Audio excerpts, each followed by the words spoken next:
Hello मेरे प्यारे बच्चों, कैसे हैं आप सब। आई होप बढ़िया होंगे।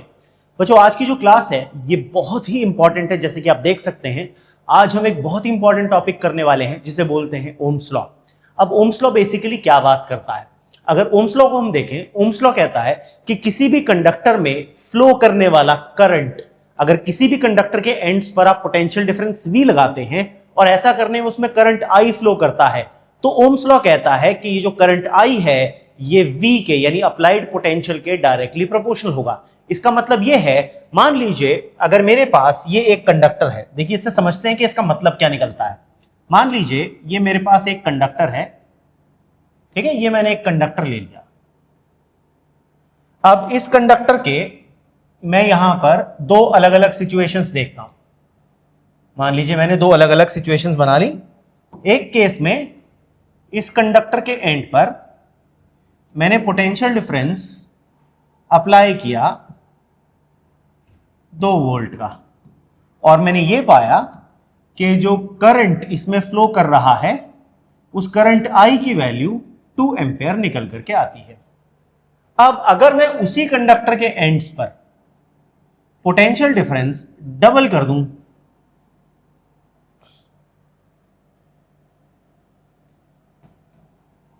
मान लीजिए मैं पोटेंशियल डिफरेंस 2 से बढ़ा करके इसको 4 वोल्ट कर देता हूं, तो मैं नोटिस करूंगा कि जो करंट है वो भी बढ़ करके 4 एम्पेयर हो जाएगा।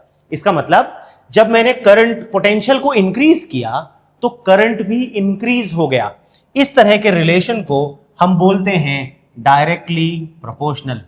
अगर मैं वोल्टेज बढ़ा रहा हूं तो करंट भी बढ़ रहा है। अगर मैं वोल्टेज को हाफ कर दूंगा, मान लो मैं यहां 1 वोल्ट लगा दूं, तो ये भी 1 एम्पेयर हो जाएगा। इसका मतलब करंट और वोल्टेज एक दूसरे के डायरेक्टली प्रोपोर्शनल होते हैं। यही हमारा ओम्स लॉ बात करता है। देखिए ओम्स लॉ कहता है the current flowing through a conductor is directly proportional to the potential difference applied across its ends provided, ये लाइन बहुत इंपॉर्टेंट है, provided the temperature and other physical conditions remain unchanged. यहां पर यह important चीज जो आपको ध्यान रखनी है कि फिजिकल कंडीशंस जैसे कि टेम्परेचर वो चेंज नहीं होनी चाहिए। क्यों? अगर आप मेरे इसी एग्जांपल में देखो, यहां पर हमने पोटेंशियल चेंज किया, करंट चेंज हो गया, लेकिन हमने कंडक्टर सेम रखा था, सेम फिजिकल कंडीशन में। इसका मतलब इस कंडक्टर के पास जो ऑब्स्ट्रक्शन था करंट के फ्लो को, जिसे हम रेजिस्टेंस बोलते हैं, वो सेम था, क्योंकि हमने यहां पर टेम्परेचर की वैल्यू सेम रखी थी। मान लीजिए अगर मैंने यहां पर टेम्परेचर 27 डिग्री सेल्सियस रखा था, तो यहां पर भी टेम्परेचर 27 डिग्री सेल्सियस ही होगा, यानी टेम्परेचर की वैल्यू मैंने चेंज नहीं करी। इसका मतलब टेम्परेचर विल रिमेन कांस्टेंट। तभी ये लॉ वैलिड है। यानी V और I का रिलेशन कब वैलिड है? जब किसी कंडक्टर का फिजिकल कंडीशंस जैसे कि टेम्परेचर वो कांस्टेंट रहता है, वो चेंज नहीं होता, तभी हम कहते हैं कि उसके लिए ओम्स लॉ वैलिड है। आई होप बच्चों आपको यहां तक समझ में आ गया। अब देखिए V और I का हमने रिलेशन डायरेक्टली प्रोपोर्शनल कहा। जब भी हम एक प्रोपोर्शनैलिटी को इक्वालिटी में कन्वर्ट करते हैं तो RHS पर एक कांस्टेंट मल्टीप्लाई करते हैं। यहां पर इस कांस्टेंट को इलेक्ट्रिकल रेजिस्टेंस या सिंपली रेजिस्टेंस का नाम देते हैं। R क्या है बच्चों? यहां पर इलेक्ट्रिकल रेजिस्टेंस या सिंपली रेजिस्टेंस। अब इसको कांस्टेंट ट्रीट किया गया है। ये कांस्टेंट कब तक रहता है? जब तक टेम्परेचर कांस्टेंट रहे। ये कब तक कांस्टेंट रहेगा? जब तक टेम्परेचर कांस्टेंट रहेगा। यानी टेम्परेचर चेंज करने के साथ रेजिस्टेंस भी चेंज हो जाएगी। इसका वेरिएशन हम आगे सीखेंगे। इसी को बोलते हैं बच्चों, ये सिंपल सा कॉन्सेप्ट ही कहलाता है ओम्स लॉ। बड़ा सिंपल सा है, V इक्वल्स टू RI। अब यहां पर अगर हम इसका ग्राफ प्लॉट करते हैं, देखिए जब भी हम ग्राफ बनाते हैं तो ग्राफ दो तरह की क्वांटिटीज में बनाया जाता है। ग्राफ कौन सी? दो ग्राफ से आप दो क्वांटिटीज क्या निकालते हैं? एक आप निकालते हैं स्लोप, वो तब निकाला जाता है जब कोई क्वांटिटी y अपॉन x से दी जा रही हो। दूसरा आप ग्राफ से निकालते हैं एरिया, वो तब निकालते हैं जब कोई quantity y multiplied by x से निकल करके आ रही हो। अब जैसा कि ओम्स लॉ कहता है, अगर आप ओम्स लॉ को देखें, ओम्स लॉ कहता है V इक्वल्स टू RI, तो R equals to V upon I। अब अगर मैं वोल्टेज को ले लेता हूं y एक्सिस पर और करंट को ले लेता हूं x एक्सिस पर, तो सीधी सी बात है यहां y अपॉन x का रिलेशन आ गया। इसका मतलब रेजिस्टेंस को हम निकाल सकते हैं by the slope of VI graph. तो आपको ये याद रखना है कि जब भी आपको VI ग्राफ दिया हो तो आप उसके स्लोप से रेजिस्टेंस कैलकुलेट करेंगे। अब क्योंकि ये y प्रोपोर्शनल टू, देखो अगर ये ग्राफ अगर आप नोटिस करो, इक्वेशन क्या थी? इक्वेशन थी v equals to R I. ये इक्वेशन सेम है y equals to M X से। नोटिस करो, देखो ये बात नोटिस करी किसी ने कि ये जो इक्वेशन है ये y equals to M X वाली इक्वेशन से मेल खा रही है, और m जो होता था वो स्लोप होता है, तो r यहां पर स्लोप से मिल जाता है। और क्योंकि y equals to M X ये ग्राफ होता था straight line passing through origin का, इसलिए ओम्स लॉ का ग्राफ एक स्ट्रेट लाइन है which passes through the origin। ये पॉइंट आपको याद रखना है कि ओम्स लॉ का जो ग्राफ है वो हमेशा ओरिजिन से पास होना चाहिए। यानी अगर आप किसी कंडक्टर के अक्रॉस जीरो पोटेंशियल लगा दें, मान लो मैं इस कंडक्टर का पोटेंशियल घटा करके 0 वोल्ट कर दूं, तो यहां पर कोई करंट फ्लो नहीं करना चाहिए। इसका मतलब अगर पोटेंशियल डिफरेंस 0 कर दिया जाएगा तो करंट की वैल्यू भी ऑटोमेटिकली 0 हो जानी चाहिए। So the graph should always pass through the origin. याद रखना है ये बात, ओम्स लॉ का ग्राफ हमेशा ओरिजिन से पास होना चाहिए। अगर ऐसा नहीं होता तो वो मटेरियल नॉन ओमिक कहलाता है। जिस मटेरियल में पास होता है वो ओमिक, जिसमें पास नहीं होता वो बन जाता है नॉन ओमिक। ठीक है, तो अब ओम्स लॉ को हम ऐसे भी लिख सकते हैं V upon I equals to R। ये रेजिस्टेंस निकालने का तरीका है। ग्राफिकल मेथड से आप स्लोप से निकालेंगे, और यही सेम ग्राफिकल मेथड आपके एक्सपेरिमेंट्स में भी यूज होगा बच्चों। जो क्लास 12th में आपके एक्सपेरिमेंट हैं ओम्स लॉ ऑपरेटर्स का यूज करके, उससे आप इसी मेथड से कैलकुलेट करते हैं। ठीक है ना। अब ये जो रेजिस्टेंस है ये क्या है? अगर हम रेजिस्टेंस की बात करें, रेजिस्टेंस क्या होता है? रेजिस्टेंस, रेजिस्ट करने का मतलब होता है अपोज करना। तो रेजिस्टेंस बेसिकली किसी भी मटेरियल की प्रॉपर्टी होती है, किसी भी कंडक्टर की प्रॉपर्टी है। जब उसमें से करंट को पास किया जाता है तो वो करंट के फ्लो को अपोज करना शुरू करता है, और इसी ऑपोजिशन को नाम दिया जाता है रेजिस्टेंस। अब कुछ मटेरियल्स ऐसे होते हैं जो ज्यादा अपोज करते हैं, कुछ मटेरियल्स ऐसे होते हैं जो कम अपोज करते हैं। तो सब मटेरियल्स की जो रेजिस्टेंस है उसकी वैल्यू डिफरेंट होती है। जो मटेरियल्स ज्यादा अपोज करते हैं they are suppose to have a higher resistance, और उनको हम बैड कंडक्टर्स या इंसुलेटर्स बोलते हैं। जो मटेरियल्स कम रेजिस्टेंस देते हैं यानी करंट को आसानी से पास होने देते हैं, उनको हम गुड कंडक्टर्स बोलते हैं। और इनके बीच में कहीं सेमीकंडक्टर्स आते हैं जिनकी वैल्यू ना बहुत ज्यादा ना बहुत कम है रेजिस्टेंस की, उन्हें हम सेमीकंडक्टर्स का दर्जा देते हैं। आई होप सबको समझ में आया यहां पर। तो इलेक्ट्रिकल रेजिस्टेंस क्या है? अगर हम इलेक्ट्रिकल रेजिस्टेंस को डिफाइन करें, the resistance of a conductor is the property by virtue of which it opposes the flow of charges through it। ये वो प्रॉपर्टी होती है किसी भी कंडक्टर की जिसकी वजह से वो अपने अंदर से चार्जेस के फ्लो को अपोज करता है। It opposes the flow of charges. इसी को हम बोलते हैं इलेक्ट्रिकल रेजिस्टेंस। ठीक है बच्चों। अब ये जो इलेक्ट्रिकल रेजिस्टेंस है इसकी अगर आप ऐसा यूनिट देखो हमने इलेक्ट्रिकल रेजिस्टेंस R का फॉर्मूला देखा V अपॉन I। अब V तो यहां पर इसकी ऐसा यूनिट होती है वोल्ट, I की यूनिट होती है एम्पेयर। तो अगर मुझे रेजिस्टेंस की वैल्यू निकालनी है यानी 1 ओम करना है रेजिस्टेंस को, तो अगर मैंने पोटेंशियल डिफरेंस 1 वोल्ट का लगाया और उस कंडक्टर में 1 एम्पेयर का करंट फ्लो किया, यानी 1 ओम की वैल्यू आ जाएगी 1 वोल्ट पर एम्पेयर। यानी आपके पास कोई एक कंडक्टर है, लेट अस अज्यूम मेरे पास ये एक कंडक्टर है। इस कंडक्टर के एंड्स पर बच्चों मैंने 1 वोल्ट का पोटेंशियल डिफरेंस अप्लाई किया। मैंने यहां बैटरी लगाई जिसका पोटेंशियल डिफरेंस था 1 वोल्ट। मैंने जब मेजर किया एमीटर लगा करके कि यहां पर जो करंट है, सपोज मैंने उसे मेजर किया, मैंने यहां पर एक एमीटर लगा दिया, ये मैं यहां पर एक एमीटर लगा देता हूं। ठीक है, अगर मैंने यहां पर एक एमीटर लगाया और मैंने मेजर किया कि इसमें करंट की वैल्यू कितनी आ रही है, मैंने मेजर किया कि जो करंट यहां फ्लो कर रहा है वो 1 एम्पेयर फ्लो कर रहा है, यानी एमीटर कितनी रीडिंग दिखाएगा मुझे 1 एम्पेयर की। तो मैं कहूंगा इस कंडक्टर की जो रेजिस्टेंस है उसकी वैल्यू है 1 ओम। तो आप कह सकते हैं किसी भी कंडक्टर की रेजिस्टेंस 1 ओम तब कहलाती है अगर हम उसके एंड्स के अक्रॉस 1 वोल्ट का पोटेंशियल डिफरेंस अप्लाई करें, और ऐसा करने पर उस कंडक्टर के अंदर जो करंट फ्लो करे उस करंट की वैल्यू हो 1 ampere. Then the resistance of the conductor is said to be 1 ohm. ठीक है, तो इस तरह से हम 1 ओम को डिफाइन करते हैं, जो कि निकल करके आता है 1 वोल्ट पर एम्पेयर। ठीक, तो आप कह सकते हैं the resistance of a conductor is said to be 1 ohm if a current of 1 ampere flows through it on applying a potential difference of 1 volt across its ends. तो इस तरीके से आप यहां पर इसकी वैल्यू निकाल सकते हैं। साथ ही साथ बच्चों, अगर आपसे रेजिस्टेंस का डायमेंशनल फॉर्मूला निकालने के लिए कहा जाए, let's talk about dimensions of resistance. ठीक है ना, हम बात करते हैं डायमेंशंस ऑफ रेजिस्टेंस की। ठीक है बच्चों, अब ये जो डायमेंशंस ऑफ रेजिस्टेंस है, देखिए बहुत आसान है। रेजिस्टेंस की डायमेंशंस निकालना कोई मुश्किल काम नहीं, बहुत ही आसान काम है। कैसे? देखिए, रेजिस्टेंस का फॉर्मूला होता है V अपॉन I। V है यहां पर वोल्टेज। वोल्टेज को आप लिख सकते हैं work done per unit charge, और करंट को आप लिख सकते हैं चार्ज अपॉन टाइम। ये दोनों वैल्यू ऊपर पुट कर दीजिए तो आपके पास W by Q upon Q by T, यानी work into time upon charge का स्क्वायर बन गया।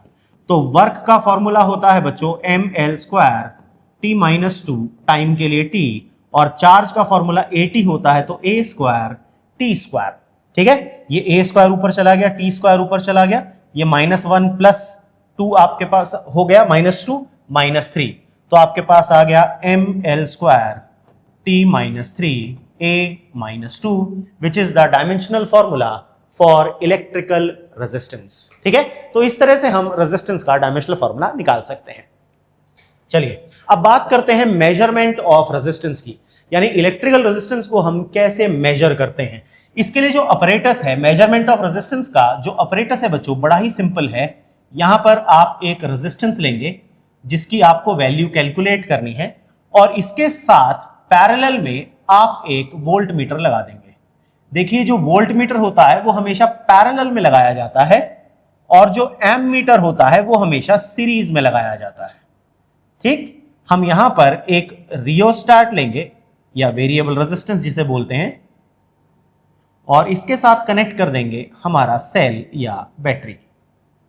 ठीक, और एक की भी लगा देंगे। इस तरफ हम की लगा लेते हैं, वैसे तो पॉजिटिव के साथ लगाते हैं जनरली की, लेकिन हम यहां लगा लेते हैं for simplifying the diagram right now. ये हमने लगा दी की या स्विच। ठीक है, अब क्या होगा, यहां पर ये जो रेजिस्टेंस है, आप क्या करेंगे, आप रियोस्टैट की वैल्यू चेंज करके जो करंट यहां पर फ्लो कर रहा है उसकी वैल्यू को चेंज करेंगे, जिसकी वजह से पोटेंशियल डिफरेंस की रीडिंग भी अलग अलग आएगी आपके पास। तो जब आप इस अपरेटस को यूज कर रहे होगे, आप रियोस्टैट पर, ये रियोस्टैट है, रियोस्टैट होता है वेरिएबल रेजिस्टेंस। रेजिस्टेंस के ऊपर ये एरो ऐसे लगा देते हैं, इसका मतलब होता है वेरिएबल रेजिस्टेंस। ठीक है, तो हम यहां पर एक रियोस्टैट लेते हैं बच्चों, और इस रियोस्टैट की वैल्यू चेंज करेंगे। तो देखिए, अगर मान लीजिए रियोस्टैट की जो रेजिस्टेंस है उसको हम नाम देते हैं RH, इसकी रेजिस्टेंस को नाम देते हैं R। यहां पर सपोज जो एम मीटर करंट की रीडिंग दिखा रहा है वो है I, और ये जो पोटेंशियल है EMF, इसकी वैल्यू लेते हैं E। तो अगर मैं यहां से करंट का फॉर्मूला बनाऊं, करंट होगा टोटल वोल्टेज जो कि E अपॉन टोटल रेजिस्टेंस। ठीक है ना, टोटल रेजिस्टेंस कितनी है बच्चों, सीरीज में लगाया है तो R प्लस RH हो जाएगा। तो अगर आप नोटिस करो यहां पर, ठीक है, तो ये जो I है ये RH चेंज करने से चेंज होता है। तो I changes by changing RH, I changes by changing RH, यानी रियोस्टैट की वैल्यू चेंज करने से I चेंज होता है। अब हम मानते हैं ये जो रजिस्टर है इसके अक्रॉस जो पोटेंशियल डिफरेंस है वो है V, जो कि हमें बता रहा है वोल्ट मीटर। अब अगर आप ओम्स लॉ लगाओ तो यहां से V की वैल्यू आनी चाहिए I इंटू R। I की वैल्यू अज्यूम कर दो तो V आ जाएगा E into R upon R plus RH। तो जब हम RH चेंज करते हैं तो V भी चेंज करता है, V also changes by changing RH। ठीक है ना, तो हमारे पास ये पॉइंट आ गया कि जब हम इस रियोस्टैट की वैल्यू को बदलेंगे, इसकी वैल्यू को चेंज करेंगे, तो एमीटर की रीडिंग बदलेगी इसकी वजह से, और वोल्ट मीटर की रीडिंग बदलेगी इसकी वजह से। ठीक है, तो हमारे पास दोनों रीडिंग बदल जाएंगी। तो हमारे पास एक टेबल ऑब्टेन्ड हो जाएगा। कैसा टेबल ऑब्टेन हो जाएगा? देखिए ग्राफ प्लॉटिंग आप सबको आती है, ग्राफ प्लॉटिंग, फिर भी एक बार जस्ट सिंपल केस में देख लेते हैं। लेट अस अज्यूम कि हम यहां पर 3 ही रीडिंग्स ले रहे हैं, ठीक है ना, we are only taking 3 different readings. तो हम टेबल कुछ बना लेंगे ऐसा सा, और यहां पर मान लीजिए हम लिखते हैं, यहां पर हम वोल्टेज लिख रहे हैं, यहां पर करंट लिख रहे हैं। लेट अस से यहां पर वोल्टेज की रीडिंग जो आई वो आई V1, करंट की रीडिंग आई I1, वोल्टेज की रीडिंग V2, करंट की रीडिंग I2, वोल्टेज की रीडिंग V3, करंट की रीडिंग I3। फिर आप क्या करेंगे भैया, आप एक VI ग्राफ बना देंगे। Y एक्सिस पर लेंगे वोल्टेज, X एक्सिस पर लिखेंगे करंट, और आप इन तीनों वैल्यूज के कॉरेस्पॉन्डिंग ग्राफ प्लॉट कर देंगे। ये पहला पॉइंट, ये दूसरा पॉइंट, और ऐसे ही आपका तीसरा पॉइंट भी आ जाएगा, ये आपका आ जाएगा थर्ड पॉइंट। फिर जब आप इस ग्राफ को ड्रॉ करेंगे तो ये ग्राफ आएगा आपके पास एकदम स्ट्रेट लाइन की form, you will get a straight line. और स्ट्रेट लाइन का जब आप स्लोप निकालेंगे, इनमें से कोई सा भी एक रीडिंग, 2 रीडिंग्स का डिफरेंस, ठीक है ना, इनमें से कोई सी भी 2 रीडिंग्स का डिफरेंस, मान लीजिए ये हमारे पास करंट की वैल्यू थी I1, ये करंट की वैल्यू थी I3, ये वोल्टेज की वैल्यू थी V1, ये वोल्टेज की वैल्यू थी V3। तो अगर ये एंगल थीटा है तो हमारे पास रेजिस्टेंस आ जाएगी tan theta, that is the slope. तो ये आ जाएगा V3 minus V1 upon I3 minus I1। इस तरीके से आप रेजिस्टेंस की वैल्यू कैलकुलेट कर सकते हैं, ठीक है। तो आप यहां पर V1 upon I1, V2 upon I2, V3 upon I3 से 3 रीडिंग्स निकाल सकते हैं, और उसका भी आप एवरेज निकाल करके रेजिस्टेंस की एवरेज वैल्यू कैलकुलेट कर सकते हैं। तो इस तरीके से हम लोग रेजिस्टेंस को मेजर करते हैं। और ये जो आप देख रहे हो, ये एक्चुअली में इंपॉर्टेंट है, क्योंकि ये एक्सपेरिमेंट है जो मोस्टली सभी स्कूल्स में करवाया जाता है, क्योंकि इसका ऑपरेटर्स बहुत इजी होता है असेंबल करना भी, और इजीली अवेलेबल होता है सभी स्कूल्स में। तो आपके बोर्ड के प्रैक्टिकल के लिए ये ओम्स लॉ वाला ऑपरेटर्स जो है ये इंपॉर्टेंट है, इसको अच्छे से तैयार कर लीजिएगा प्लीज। आई होप बच्चों सबको समझ में आ गया मेजरमेंट ऑफ रेजिस्टेंस, ठीक है। अब बात करते हैं फैक्टर्स जो रेजिस्टेंस को अफेक्ट करते हैं, फैक्टर्स अफेक्टिंग इलेक्ट्रिकल रेजिस्टेंस। सबसे पहला तो है कंडक्टर की लेंथ। अगर मान लीजिए मैं अज्यूम करता हूं, यहां पर हम इसे क्लीन कर लेते हैं बोर्ड को, मैं मान लेता हूं मेरे पास 2 कंडक्टर्स हैं बिल्कुल same area of cross section के, एक की लेंथ है L और दूसरे कंडक्टर की लेंथ है 2L, ठीक है। इसकी लेंथ है 2L, इसकी लेंथ थी L, इस वाले की लेंथ है 2L, ठीक है। अब मैंने दोनों पर सेम पोटेंशियल अप्लाई किया, दोनों के एंड्स पर।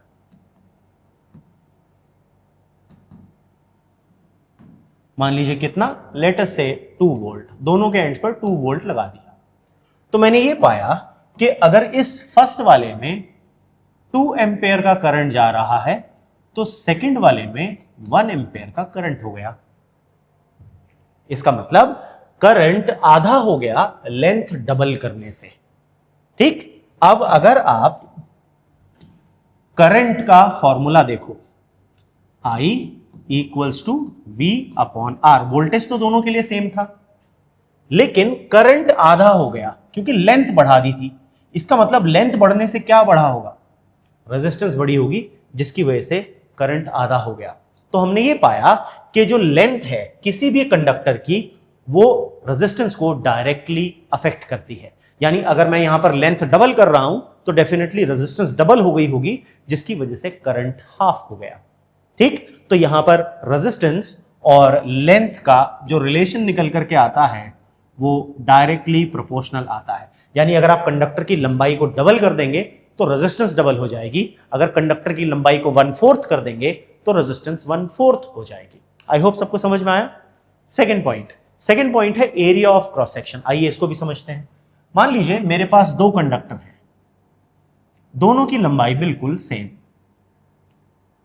दोनों की लंबाई L है, लेकिन जो दूसरा वाला है इसका जो एरिया ऑफ क्रॉस सेक्शन है इसका A है, तो इसका 2A है। हमने देखा कि दोनों के केस में अगर मैंने सेम पोटेंशियल अप्लाई किया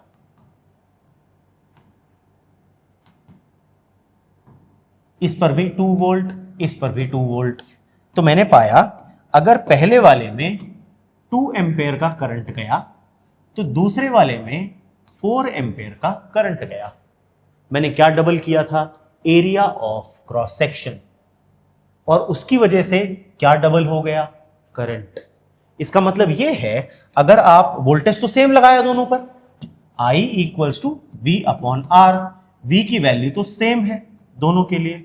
इसका मतलब यहां पर एरिया डबल करने से रेजिस्टेंस अफेक्ट हुई होगी। कैसे अफेक्ट हुई होगी? इनवर्स रिलेशन है, अगर करंट डबल हुआ है तो रेजिस्टेंस आधी हुई होगी। इसका मतलब रेजिस्टेंस और एरिया का रिलेशन कैसा हो गया? इनवर्सली प्रोपोर्शनल हो गया।